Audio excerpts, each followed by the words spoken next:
ಇದು KC valley ನೀರು, ಇದು ಬೆಂಗಳೂರು ನೀರು.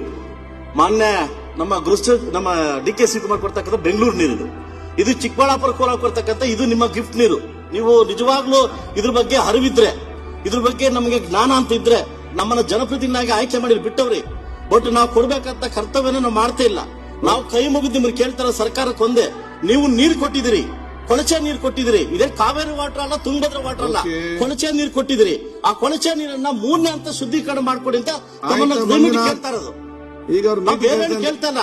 ಕೋಲಾರ ಜಿಲ್ಲೆ, ಚಿಕ್ಕಬಳ್ಳಾಪುರ ಜಿಲ್ಲೆ ಕೇಳ್ತಾ ಇರೋದು ಕೊಳಚೆ ನೀರು ಕೊಟ್ಟಿದ್ದೀರಿ, ಆದ್ರೆ 3ನೇ ಹಂತ ಶುದ್ಧೀಕರಣ ಮಾಡ್ಕೊಡಿ ಅಂತ ನಾವು ಕೇಳ್ತಾ ಇರೋದು. ಮನೆ ಸಭಾಧ್ಯಕ್ಷೆ, ಬಹುಶಃ ನಾನು ಈ ಸದನ ಬಂದಾಗಿಂದ ಕೂಡ ಇದು 4ನೇ ಪ್ರಶ್ನೆ ತಮಗೆ ಕೇಳ್ತಾ ಇದ್ದೀನಿ. ಇದು ಶುದ್ಧೀಕರಣ ಮಾಡದೆ ನೀರನ್ನ 3ನೇ ಹಂತ ಶುದ್ಧೀಕರಣ ಮಾಡಿದ ನೀರನ್ನು ಬಿಟ್ರೆ ನಮ್ಮ ಮುಂದಿನ ಪೀಳಿಗೆ, ನಮ್ಮ ಮಕ್ಕಳಿಗೆ ವಿಷಯವನ್ನ ಕೊಡ್ತಕ್ಕಂಥ ಪರಿಸ್ಥಿತಿ ನಾವು ಒದಗಿಸ್ತಾ ಇದೀವಿ. ಮನ ಸಭಾಧ್ಯಕ್ಷೆ, ತಾವು ಉತ್ತರವನ್ನ ಕೊಟ್ಟಿದ್ದೀರಿ.